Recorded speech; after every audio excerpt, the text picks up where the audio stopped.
Right, what is up everyone? Hope everybody is all good. So another video for us today. Again, this topic has come from another discussion on Twitter, and again, it's something I always see crop up in the industry. I always get this question as well, and people have this notion that the weight doesn't matter for getting bigger. You know, it doesn't matter how much load we lift, and it's all about how we lift it and all this stuff. And you know, to a point, it's true, but it misses the boat with some of the other factors. So that's what I wanted to get into with this video. Does the weight actually matter for hypertrophy? So I always look at these videos as well as that. I wish I had access to something like this, a resource like this, when I was first starting out, because there's a ton of bullshit in the industry. So if I would have had access to information I'm about to give you now, it would have made my life so much easier and would have set me on the right path right away, and just avoided a lot of the bullshit that gets spouted in the industry. So that's my whole intention with a lot of these videos as well, is just to set people on the straight and narrow with training and avoid all the shit that's out there. So does the weight matter? Okay, so let's get into the first point now. I'm going to preface this again. There's a caveat to this. We're trying to get bigger, okay? This is not powerlifting. There is a difference between trying to get bigger and powerlifting. Now, obviously, there's a little bit of an overlap between powerlifting and bodybuilding to a degree. But the purpose of powerlifting, you are just trying to add weight to the barbell and move the load in any way, shape or form. Whatever muscle group is strongest will take over. You're just trying to get the three white lights from the judge at a competition. That's what you're trying to get with powerlifting. So you're trying to leverage the weight in any possible way that you can, and you'll keep putting more load on the barbell in order to do that. Okay, that's a powerlifting focus.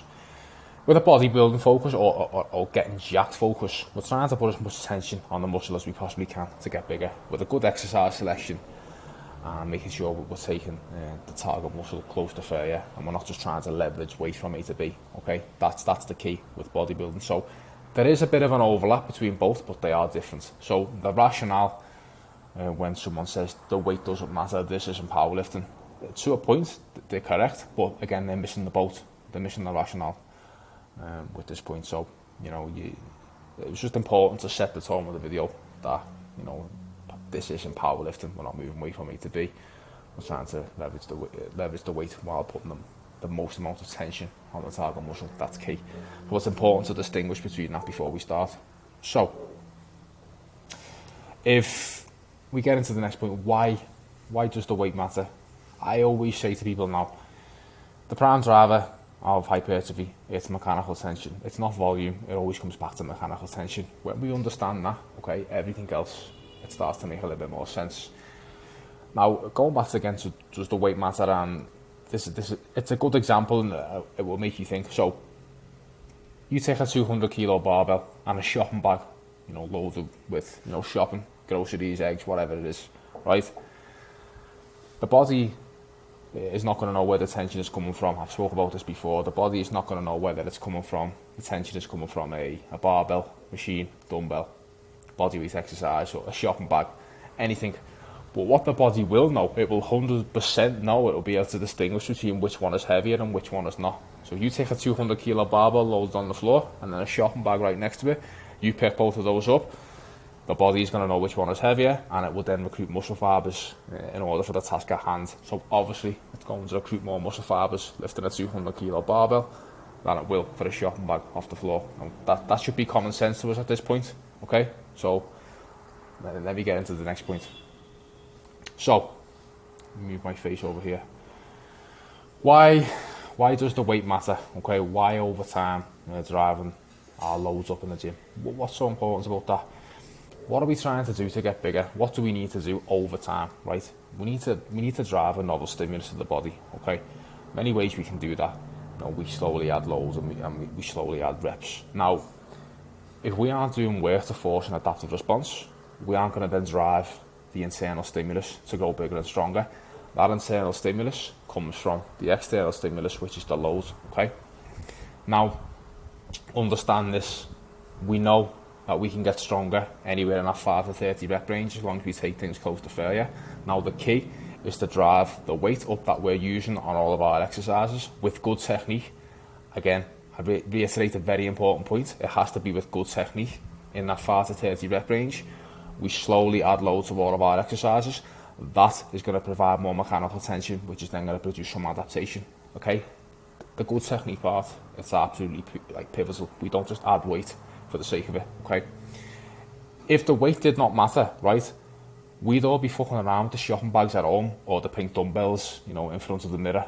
It's obvious that the weight matters. There's a reason some of the biggest humans on the planet, biggest bodybuilders, they can all shift some serious weight with good technique on all of their lifts, okay? That is a fact. So, again, to say that the weight does not matter, it's missing the boat, it's missing the point, okay? So, let's get into the next point. Where are we? Right. Take an example, right? Take 2 lifters. Similar biomechanics, proportions, technique, okay? Same experience in the gym. Lifter A has got 2 years of experience. He dumbbell benches 25 kilo for 10 reps with good technique. Lifter B, same experience, same biomechanics, same everything. He dumbbell benches 40 kilo for 10 reps with good technique. If you had to put your money on who's going to have the bigger chest out of these 2 lifters, the one who can dumbbell bench 25 kilo for 10 or 40 kilo for 10, both the same technique, good control on the way down, nice little pause, full stretch, full range of motion, all that good stuff, identical. Who's going to have the bigger chest? We already know the answer.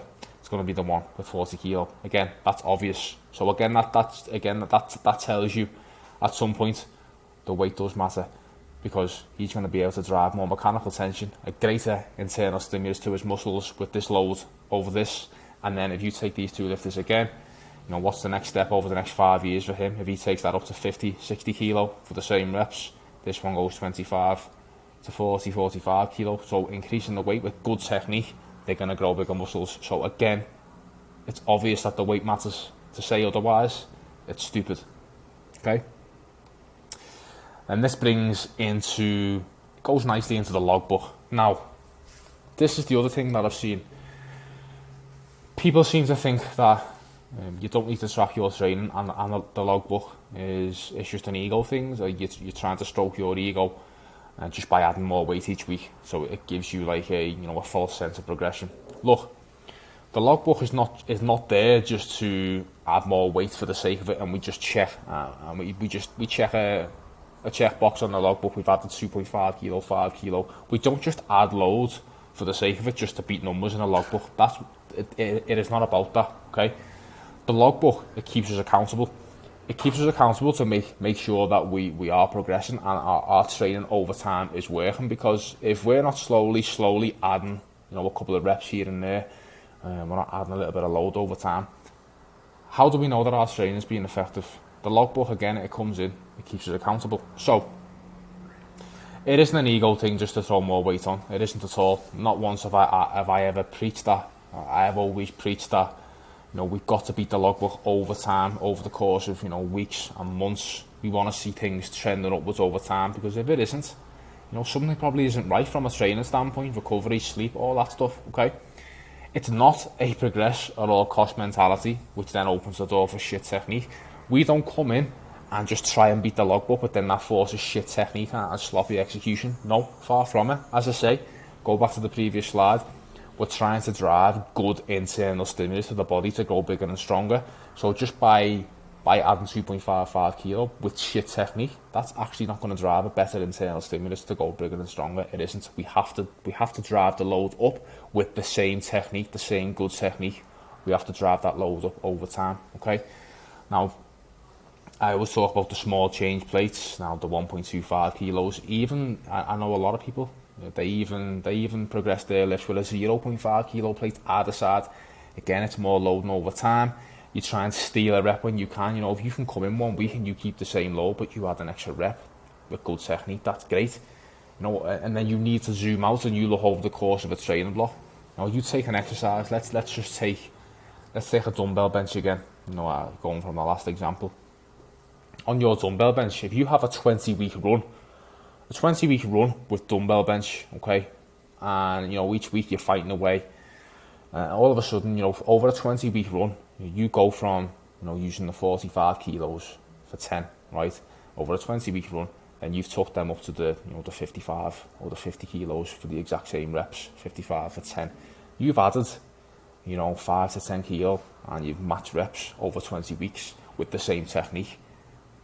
That's fantastic progression. That's exactly what we're looking for.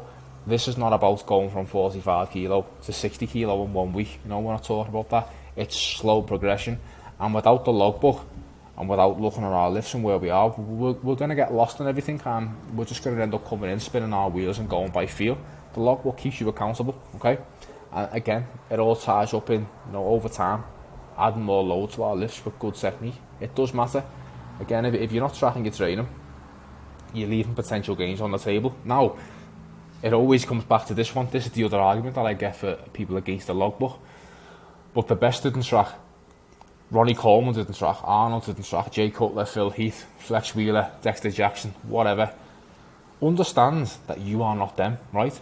If you were them, right, and you grew muscle to the degree that they could, you would already know about it, and you would not be on my video, on my YouTube, following me on Twitter. You would not be here looking at my advice. You would already be on a bodybuilding stage, ready to take the world by storm. You are not these genetic elite. Well, that's not to say that what they didn't work hard. Of course they worked hard. But what worked for these people, right, is not going to work for you. And what's to say that they might not have got even better gains if they tracked their training? Let's play devil's advocate right there. What they might have got maybe even a little bit bigger. Who knows? But to base your training ideology, or say you're not going to track your training just because the best didn't do it, you're missing the point. We all know at the highest level of bodybuilding, like the Mr. Olympia top 3, once you reach a certain point, a lot of that is genetics. There's nothing you can do about that. The best of the best, the top, they need to have all the correct insertions, all of the proportions. You can't do nothing about that. That's the hand you've been dealt. So, to base your training ideology off what the top Olympians do, it's dumb. You really need to have a think about that, because it's just stupid. It really is. Okay. So, just to finish it off, of course the weight matters, and we have to get add more load over time with good technique. If it didn't, we'd all be using the pink dumbbells to get big and focusing on time and the tension and the squeeze and all that bullshit. At some point we need to drive more mechanical tension via more loading over time. Do that for the next 10, 15, 20 years on all of your exercises with good technique, and you're going to be as big as an ox. It's simple as that. Okay, so let me know what you think. Any comments, any questions you've got for future videos, as I say, drop them down below. I'm always looking to make more videos like this. Anything that would help you out, anything that you're struggling with, just let me know and I'll get to it. Okay, so I'll speak to you all in the next one. Have a good one.